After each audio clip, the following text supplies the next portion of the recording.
छात्रों, फणीश्वरनाथ रेणु द्वारा लिखित ठेस इस पूरक पठन के पाठ में हम पढ़ रहे हैं कि किस तरह से सिरचन एक बहुत कुशल कारीगर था। वह शीतल पाटी यानी चटाइयाँ, पर्दे या घास से अलग अलग चीज़ें बहुत अच्छी तरह से बनाता था कि गांव में उसके जैसा ये चीज़ें कोई दूसरा बना नहीं सकता था। तो इसके अगले भाग में हम देखेंगे कि किस तरह सिरचन मानू, जो लेखक की छोटी बहन थी, वो पहली बार अपने ससुराल जा रही थी और उसके पति ने तीन जोड़ी फैशनेबल चिक और पटेर की 2 शीतल पाटियाँ मांगी थी। तो वो बनाने के लिए सिरचन को बुलाया जाता है। सिरचन भी बहुत मन लगाकर बहुत अच्छी तरह से यह चीज़ें बना रहा है। तभी मंजली भाभी कहती है कि मंजली इतनी अच्छी उसकी कारीगरी देखकर मंजली भाभी उसे अप्रत्यक्ष रूप से ताने देती है कि मुझे भी अगर पहले पता होता कि मोहर छाप वाली धोती देने से तुम इतनी अच्छी तरह से ये चीज़ें बनाते हो तो मैं भी भैया से कहवा कर तुम्हें दिला देती। तो चाची कहती है कि मोहर छाप वाली धोती से ही नहीं बल्कि मूंग के लड्डू खाने के लिए मिलेंगी, अलग अलग मिठाइयाँ मिलेगी, इसलिए ये बना रहा है। दूसरे दिन चिक की पहली पाँति में 7 तारे जगमगा उठे, 7 रंग के सतभैया तारा। पहले दिन उसने बनाना शुरू किया था। सिरचन ने बहुत अच्छी तरह से वो बना रहा था। देखकर ही लग रहा था कि अब तक ऐसी चीज़ बनी नहीं, इतनी सुंदर शीतल पाटी और चिक ये सिरचन आप बनाएगा। और फिर दूसरे दिन फिर सिरचन अपना काम करने के लिए आता है तो 7 रंग के तारे वो क्या करता है, उसमें बुनता है। सतभैया तारा जैसे दिखाई देता है। अपने काम में मगन सिरचन को खाने पीने की सुध नहीं रहती, यानी वो इतने मन लगाकर काम कर रहा है और वो दिल से लगन से काम कर रहा है कि जिसके आगे उसे भूख भी नहीं लगती है या खाने की याद तक नहीं आती है। चिक में सुतली के फंदे डाल कर उसने पास पड़े सूप पर निगाह डाली। चिवड़ा और गुड़ का एक सूखा ढेला मैंने लक्ष्य किया। सिरचन के नाक के पास 2 रेखाएं उभर आई। मैं दौड़कर माँ के पास गया। माँ, आज सिरचन को कलेवा किसने दिया है? सिर्फ चिवड़ा और गुड़। यानी दूसरे दिन वह अपना काम करने के लिए आता है। वह अपने काम में इतना खोया हुआ था कि उसे खाने की पीने तक की सुध नहीं रही। और चिक में सुतली का फंदा डालते हुए उसने पास में पड़े सूप पर उसकी दृष्टि गई, निगाह यानी दृष्टि, और उसे सूप में क्या दिखाई दिया? चिवड़ा और गुड़ का एक सूखा ढेला, यानी गुड़ का सूखा टुकड़ा और चिवड़ा, इतना ही उसे खाने के लिए दिया गया था। हम देखते हैं कि सिरचन अच्छे खाने के लिए हमेशा उसका मन कैसा लालायित रहता था और जहाँ पर उसे अच्छा खाना मिलता था तो वो अच्छी तरह से काम करता था। और खाने में ढिलाई कोई होती, अच्छा खाना देने में, तो वो कुछ ना कुछ बहाना बनाकर वो काम अधूरा छोड़कर चला जाता था। पर लेखक के घर में सिरचन ऐसा नहीं करता था। वहाँ पर उसे आदर मिलता था। लेखक की माँ तो अच्छा उसे खाने के लिए देती ही थी। खुद लेखक भी उसे बुलाने के लिए जब भेजा जाता था तो पूछते थे कि आज उसे भोग क्या लगेगा, यानी सिरचन को खाने के लिए क्या दोगी। पर आज सिरचन आया है, अपना काम कर रहा है और खाने के लिए उसने देखा कि सिर्फ चूरा और एक गुड़ रखा हुआ था। जब उसकी निगाह उस पर गई तो मैंने लक्ष्य किया कि सिरचन के नाक के पास 2 रेखाएं उभर आई है। नापसंदी की रेखाएं या नापसंदी के भाव सिरचन के चेहरे पर सिर्फ उस चिवड़े और गुड़ के ढेले को देखकर आए। और ये लेखक ने क्या किया, ये छोटे से बच्चे ने जान लिया और वह दौड़कर अपने माँ के पास जाता है और वो कहता है कि आज सिरचन को कलेवा किसने दिया? कलेवा यानी नाश्ता। और नाश्ते में क्या दिया गया है? माँ उसे सिर्फ चिवड़ा और गुड़। माँ रसोई घर के अंदर पकवान आदि बनाने में व्यस्त थी।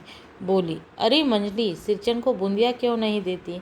जैसे ही पूछा कि सिरचन को इस तरह का नाश्ता किसने दिया है। तो माँ रसोई घर के अंदर क्या कर रही थी, पकवान बना रही थी। मानू पहली बार ससुराल जा रहे थे, उसे देने के लिए अलग अलग पकवान बनाए जा रहे थे और माँ उसी में व्यस्त थी। इस कारण सिरचन को नाश्ते की चीज़ देने के लिए वह उठी नहीं थी। और फिर मंजली भाभी को वह कहती है कि अरे मंजली, सिरचन को बूंदिया यानी बूंदी क्यों नहीं दी थी। बूंदिया मैं नहीं खाता काकी। सिरचन के मुंह में चिवड़ा भरा हुआ था। गुड़ का ढेला सूप में एक किनारे पर पड़ा अछूता। उस सिरचन के कानों में भी यह बात गई तो चिवड़ा खाते खाते सिरचन ने बताया कि मैं बूंदिया नहीं खाता काकी। माँ की बोली सुनते ही मंजली भाभी की भौहें तन गई। मुट्ठी भर बूंदिया सूप में फेंक कर चली गई। यानी मंजली भाभी जो थी, माँ की बातें सुनकर उसे थोड़ा सा गुस्सा आया, ये बात उसे अच्छी नहीं लगी और मुट्ठी भर बूंदिया उसने सूप में, सिरचन के लिए जो चिवड़ा और गुड़ रखा था उस सूप में वह फेंक कर चली गई। सिरचन ने पानी पीकर कहा, मंजली बहुरानी, अपनी मायके से आई हुई मिठाई भी इसी तरह हाथ खोलकर बांटती है क्या। बस मंजली भाभी अपने कमरे में बैठकर रोने लगी। चाची ने माँ के पास जाकर कहा, मुंह लगाने से सिर पर चढ़ेगा ही। किसके नैहर और ससुराल की बातें क्यों करेगा वह। यानी सिरचन ने कहा कि अपने मायके से आई हुई मिठाइयाँ भी तुम इसी तरह से फेंकती हो क्या, इसी तरह से बांटती हो क्या। यानी क्योंकि मंजली भाभी सिरचन के सूप में मुट्ठी भर बूंदिया फेंक कर चली गई थी और ये सिरचन को अच्छा नहीं लगा, है ना। किसी भी इंसान को आदर देना चाहिए, चाहे वह वह गरीब हो, अमीर हो, बड़ा हो, छोटा हो, उसे आदर देना चाहिए। इंसानियत के साथ उसके साथ पेश आना चाहिए। पर मंजली भाभी बूंदिया फेंक कर चली गई थी सूप में, तो सिरचन को ये अच्छा नहीं लगा और उसने कहा कि मंजली भाभी, तुम भी ऐसा अपने नहीं मायके से आई हुई मिठाई इसी तरह बांटती हो क्या, फेंक कर। इस तरह से वो कहता है। तो वह कमरे में जाकर क्या करने लगती है, मंजली भाभी रोने लगती है। तो चाची माँ के पास जाती है और क्या कहती है कि आपने ही इसे ज़्यादा सिर पर चढ़ाया हुआ है। तो क्योंकि इसकी गुस्ताखी देखिए, या अब यहाँ तक ये नौबत आ गई है कि नैहर यानी मायका, ये अब किसी के मायके और ससुराल की बातें कर रहा है, यानी घर के अंदर की बातें ये कर रहा है। इतना हक या इतने इसकी हिम्मत आपकी वजह से ही हुई है, ऐसा चाची माँ को कहती है। मंजली भाभी माँ की दुलारी बहू है। दुलारी यानी लाडली। माँ तमक कर बाहर आई। सिरचन, तुम काम करने आए हो, अपना काम करो। बहुओं से बदकुट्टी करने की क्या ज़रूरत। जिस चीज़ की ज़रूरत हो मुझसे कहो। चाची जब कहती है कि आपने ही इसे सिर चढ़ाया है, इसलिए ये इस तरह की बातें कर रहा है, तो माँ को भी थोड़ा सा गुस्सा आ जाता है, क्योंकि मंजली भाभी भी रोने लगती है और मंजली भाभी माँ की लाडली बहू थी। तो वह गुस्से से बाहर आती है और सिरचन को कहती है कि तुम अपना जिस काम के लिए आए हो वह काम करो, बहुओं से बातें मत करो, ज़रूरत नहीं है बातें करने की, और तुम्हें जो भी चाहिए मुझे कहो, ऐसा माँ सिरचन को कहती है। सिरचन का मुंह लाल हो गया, उसने कोई जवाब नहीं दिया। बांस में टंगे हुए अधूरे चिक में फंदे डालने लगा। माँ की बात सुनकर सिरचन को गुस्सा आया, क्योंकि उसकी कोई गलती थी ही नहीं। तो उसने कोई जवाब माँ को नहीं दिया और वो बांस के टंगे हुए अधूरे चिक यानी पर्दे में क्या करने लगा, फंदे डालने लगा। मानू पान सजाकर बाहर बैठक खाने में भेज रही थी। चुपके से पान का एक बीड़ा सिरचन को देती हुई इधर उधर देखकर बोली, सिरचन दादा, काम काज का घर, 5 तरह के लोग 5 किस्म की बातें करेंगे, तुम किसी की बात पर कान मत दो। यानी मानू ने ये सारी बातें देखी थी और उसे समझ में आया था कि इन लोगों ने सिरचन का दिल दुखाया है, तो वो पान सजाकर बैठक खाने में भेज रही थी। तो चुपके से उसने एक पान का बीड़ा उठाया और सिरचन को दिया और साथ ही साथ सिरचन को कहा कि ये कामकाज का घर है, सारे काम में व्यस्त है, अलग अलग तरह के यानी 5 तरह के लोग हैं, 5 किस्म की यानी जितने व्यक्ति होते हैं उस तरह के लोगों, अलग अलग व्यक्तियों के अलग अलग स्वभाव होते हैं। तो तुम उनकी बातों की ओर ज़्यादा ध्यान मत दो, कान मत दो यानी ध्यान मत दो, या अपने दिल पर उनकी बातें मत लगाओ। सिरचन ने मुस्कुराकर पान का बीड़ा मुंह में ले लिया। चाची अपने कमरे से निकल रही थी। सिरचन को पान खाते देखकर अवाक हो गई। सिरचन ने चाची को अपनी ओर अचरज से घूरते देखकर कहा, छोटी चाची, ज़रा अपनी डिबिया का गम कौवा जर्दा खिलाना, बहुत दिन हुए हैं।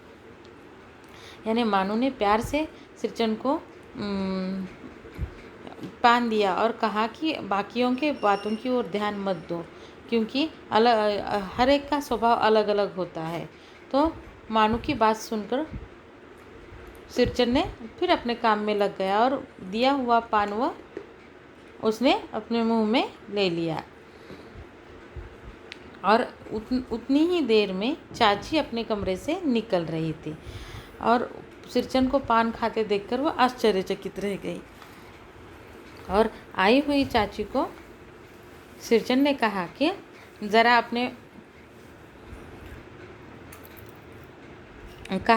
अचरज से घूरते हुए देखते हुए कहा, क्योंकि वो आश्चर्यचकित हो गई। और तो छोटी चाची, अपनी डिबिया का गम कौवा जर्दा तो दे दो, ऐसा सिरचन ने कहा। चाची कई कारणों से जली भुनी रहती थी। सिरचन से गुस्सा उतारने का ऐसा मौका फिर नहीं मिल सकता। झनकती हुई बोली, तुम्हारी बड़ी हुई जीभ में आग लगे, घर में भी पान और गम कौवा जर्दा खाते हो, चटोर कहीं के। मेरा कलेजा धड़क उठा, हो गया सत्यानाश। यानी चाची हमेशा सिरचन से जली भुनी रहती थी, यानी उसका द्वेष करती थी, उससे चलती थी। और सिरचन ने चाची से गम कौवा जर्दा मजाक में मांग लिया। तो अब उसे चाची को गुस्सा आया और उसे यही मौका हाथ लगा के हाथ मिला है कि अब इसे सबक सिखाते हैं। तो वो गुस्से से कहती है कि तुम्हारी जीभ इतनी बढ़ गई है कि मुझे तुम क्या कर रहे हो, पान और गम कौवा जर्दा मांग रहे हो, और घर में भी तुम पान, यानी ये बहू बेटियों वाला घर है, और इस घर में तुम क्या कर रहे हो, पाना और गम कौवा जर्दा खा रहे हो। तुम तो कैसे हो, एकदम चटोर हो। तो लेखक का कलेजा धड़क क्यों उठा, क्योंकि अब जैसे तैसे मानू के कारण आए हुए गुस्से पर सिरचन ने काबू पाया था और फिर से वह अपना काम कर रहा था। फिर से चाची ने उसे क्या किया, और गुस्सा दिलाया, उसका अपमान कर कर। और लेखक को लगा कि अब सत्यानाश हो गया, अब सिरचन यहाँ से गुस्से के कारण चला जाएगा। बस सिरचन की उंगलियों में सुतली के फंदे पड़ गए। मानो कुछ देर तक वह चुपचाप बैठा पान को मुंह में घुलाता रहा। फिर अचानक उठकर पिछवाड़े पीक थूक आया। अपनी छुरी, हंसिया वगैरह समेट संभाल कर झोले में रखे, टंगी हुई अधूरी चिक पर निगाह डाली और हनहनाता हुआ आंगन से बाहर निकल गया। यानी चाची की बात सुनकर वह वैसे ही कुछ देर के लिए बैठा रहा, अपने मुंह में पान को घुलाता हुआ। फिर अचानक से उठ गया, पिछवाड़े जाकर, यानी पीछे वाले आंगन में जाकर वह थूक कर आया खाया हुआ पान। वहाँ से वापस आकर जो चीज़ें उसे वह शीतल पाटी चिक बनाने के लिए लगती थी लेकर आया था, वो छुरी, हंसिया, वो सब सारी चीज़ें उसने क्या की, समेटी, अपने झोले के अंदर रखी। जितना चिक यानी पर्दा जितना बना हुआ था वह अधूरा रह गया था, उसका काम चल रहा था, पर वह अधूरे पर्दे पर उसने एक दृष्टि डाली और हनहनाता हुआ गुस्से से वह आंगन से बाहर निकल गया। तो मानू ने ये सब कुछ देखा, क्योंकि सारी बातें मानू देख रही थी कि वो बेचारा अच्छी तरह से अपना काम कर रहा था चुपचाप। इन्हीं लोगों ने, चाची ने, मंजली भाभी ने उसे क्या किया था, ताने दिए थे, उसे गुस्सा दिलाया था। अब यानी मानू को भी पता था कि सिरचन का इसमें कोई गुस्सा नहीं है, क्योंकि इन्हीं लोगों ने उसका अपमान किया है। तो मानू कुछ नहीं बोली और चुपचाप अधूरी चिक को देखती रही। सातों तारे मंद पड़ गए, क्योंकि आज ही उसने 7 रंग के तारे उस पर्दे में बनाना शुरू किया था। वो जिस तरह से जगमगा रहे थे सतभैया तारों के जैसे, वो सारे जैसे लग रहा था कि अब क्या हो गए हैं, मंद पड़ गए हैं, क्योंकि वो चिक कैसी रह गई, वो पर्दा कैसे रहा, अधूरा रहा, और सिरचन चला गया था। माँ बोली, जाने दे बेटी, जी छोटा मत कर मानो, मेले से खरीद कर भेज दूँगी। अब माँ भी समझ गई थी कि सिरचन अब वापस नहीं आएगा और यह अधूरी चीज़ फिर बनाएगा नहीं। और मानू के दिल की हालत से माँ समझ गई, क्योंकि मानू के पति ने ये सारी चीज़ें मंगवाई थी। और अब मानू को बहुत बुरा लग रहा था। तो माँ ने उसे समझाया कि मेले से सारी चीज़ें मैं खरीद कर तुझे भेज दूँगी, तू अपने जी को छोटा मत कर, यानी तो दुखी मत हो। मैं सिरचन को मनाने गया, देखा एक फटी हुई शीतल पाटी पर लेटकर वह कुछ सोच रहा है। मुझे देखते ही बोला, बबुआ जी अब नहीं, कान पकड़ता हूँ, अब नहीं।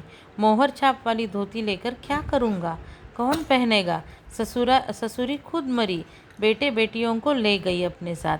बबुआ जी मेरी घरवाली जिंदा रहती है तो मैं ऐसी दुर्दशा भोगता? यह शीतल पाटी उसी की बनी हुई है, इसी शीतल पाटी को छूकर कहता हूँ। यानी सिरचन घर चला गया था।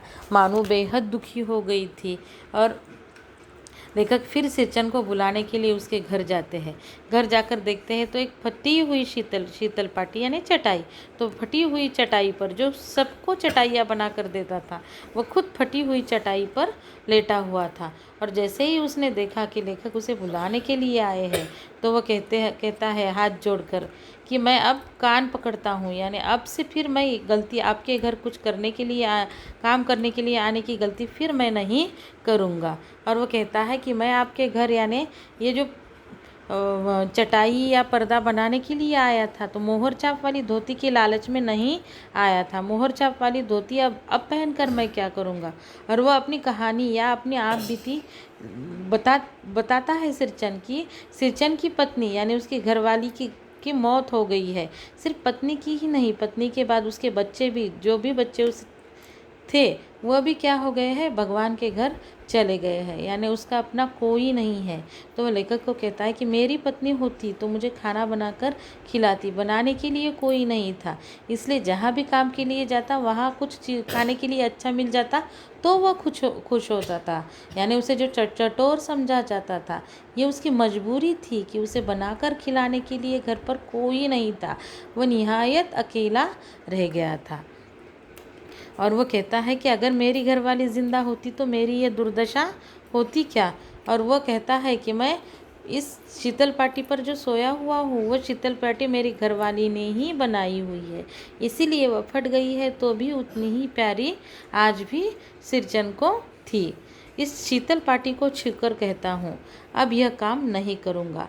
गांव भर में तुम्हारी हवेली में मेरी कदर होती थी, अब क्या? मैं चुपचाप वापस लौट आया। समझ गया कलाकार के दिल में ठेस लगी है, वह नहीं आ सकता।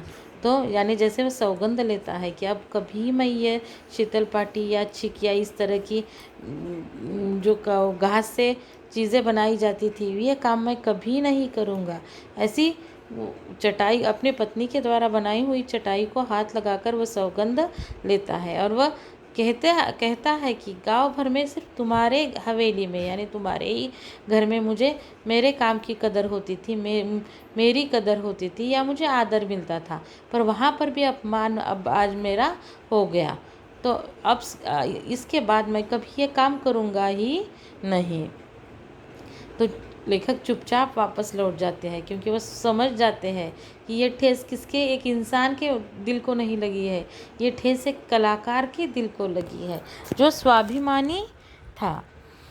बड़ी भाभी अधूरी चिक में रंगीन छीट का झालर लगाने लगी। यह भी बेजा नहीं दिखलाई पड़ता, क्यों मानो? अब जिस मंजली भाभी के कारण ये सब कुछ, मंजली भाभी और चाची के कारण ये सब कुछ हुआ था और इसके कारण वो जो चिक बना रहा था सिरचन वह अधूरी रह गई थी। तो बड़ी भाभी उसमें क्या कर रही थी, रंगीन छीट का झालर लगा रही थी ताकि वो पूरा हो, पर वह अच्छा नहीं दिख रहा था। तो वो उसे खुद भी, बड़ी भाभी को खुद भी पता चल रहा था कि ये कैसा लग रहा है, बेजोड़ लग रहा है। मानू कुछ नहीं बोली बेचारी, किंतु मैं चुप नहीं रह सका। चाची और मंजली भाभी की नज़र न लग जाए इसमें भी, यानी लेखक को पता था मानू जो दिल में बहुत दुखी थी दिल से, तो वो कुछ नहीं बोली, लेकिन लेखक चुप नहीं बैठ सके और उन्होंने कहा कि ये जो आप बना रही है बड़ी भाभी, इसमें भी किसकी नज़र न लग जाए, चाची और मंजली भाभी की, क्योंकि इसमें भी कुछ ना कुछ वो क्या करेंगी, कुछ ना कुछ करेंगी, इसमें भी वो कुछ ना कुछ बाधा लाएगी। ये जो आप बना रही है बचा हुआ पर्दा, यानी लेखक को बेहद गुस्सा आता है। सिरचन अपना काम बहुत अच्छी तरह से कर रहा था, यानी मंजली भाभी और चाची को कोई ज़रूरत नहीं थी उसके साथ साथ इस तरह से अपमानजनक व्यवहार करने का। मानू को ससुराल पहुंचाने मैं ही जा रहा था। स्टेशन पर सामान मिलाते समय देखा मानू बड़े जतन से अधूरी चिक को मोड़कर लिए जा रही है अपने साथ। मन ही मन सिरचन पर गुस्सा हो आया। चाची के सुर में सुर मिलाकर कोसने को जी हुआ। कामचोर चटोर, यानी मानू को ससुराल पहुंचाने का काम लेखक ही कर रहे थे और स्टेशन पर सामान मिलाते समय उन्होंने देखा कि मानू जो अधूरी चिक बनाते हुए छोड़कर सिरचन गया था, उस अधूरी चिक को ही मोड़कर वह क्या कर रही थी, अपने साथ लेकर जा रही थी। तो मानू के मन की स्थिति देखकर गुस्सा आया सिरचन पर और उन्होंने क्या किया, जिस तरह से चाची या मंटी भाभी ताने दे रही थी तो उनके ही सुर में सुर मिलाकर, यानी उनके ही जैसे सिरचन को ताने देने का जी लेखक का भी हुआ और उन्होंने क्या कहा कि कामचोर चटोर, यानी काम पूरा कर कर भी नहीं गया और खाने के लिए जो कैसा रहता है, लालायित। गाड़ी आई, सामान चढ़ाकर मैं दरवाज़ा बंद कर रहा था कि प्लेटफॉर्म पर दौड़ते हुए सिरचन पर नज़र पड़ी। बबुआ जी, उसने दरवाजे के पास आकर पुकारा, यानी गाड़ी आई और सामान सारा चढ़वाया और फिर दरवाज़ा बंद करने के लिए लेखक दरवाज़ा ही बंद कर रहे थे कि प्लेटफॉर्म पर दौड़ते हुए सिरचन आ रहा था और उस पर लेखक की नज़र पड़ी और गाड़ी के दरवाजे के पास आकर सिरचन ने बबुआ जी कहा। क्या है, मैंने खिड़की से गर्दन निकालकर झिड़की के स्वर में कहा, क्योंकि लेखक को क्या हुआ था, सिरचन पर गुस्सा आया था। ठीक है, उसका अपमान किया, पर मानू के लिए तो अपना काम पूरा करना था। ऐसे लेखक को मन ही मन में लग रहा था कि सिरचन को अपना काम पूरा करना था। चाची को और मंजली भाभी के तानों को या उनके अपमानजनक व्यवहार को नज़रअंदाज कर कर मानू के लिए वह काम पूरा करना था, ऐसा लग रहा था। पर सिरचन काम अधूरा छोड़कर चला गया था और मानू के मन की स्थिति को देखते हुए लेखक को बेहद दुख हो रहा था। तभी सिरचन दिखाई देता है और वह पुकारता है बबुआ जी कहकर, तो वह झिड़की के, यानी उसे रूखे स्वर में वह क्या है कहता है। सिरचन ने पीठ पर लदे हुए बोझ को उतारकर मेरी ओर देखा। दौड़ता आया हूँ, दरवाज़ा खोलिए। मानू दीदी कहाँ है, एक बार देखो। तो वह सिरचन के पीठ पर बोझ था, यानी कुछ चीज़ें थी लदी हुई, वह उतार कर कहता है कि मैं बहुत जल्दी जल्दी भागते दौड़ते यहाँ आया हूँ, ज़रा दरवाज़ा तो खोलिए, मुझे किससे देखना है, मानू को देखना है। या मानू, मैंने दरवाज़ा खोल दिया। सिरचन दादा, मानू इतना ही बोल सकी। तो अचानक आए हुए सिरचन को देखकर मानू ने सिर्फ सिरचन दादा कहा, इसके आगे उसके मुंह से शब्द ही नहीं फूटे। खिड़की के पास खड़े होकर सिरचन ने हकलाते हुए कहा, यह मेरी ओर से है, सब चीज़ें हैं दीदी, शीतल पाटी, चिक और एक जोड़ी आसनी कुश की। गाड़ी चल पड़ी। तो जो चीज़ें मानू के ससुराल से मानू के पति ने मंगवाई थी, पर उस घर में मिले अपमानजनक व्यवहार के कारण उसके स्वाभिमान को ठेस लगी थी, इसलिए सिरचन अधूरे छोड़कर चला गया।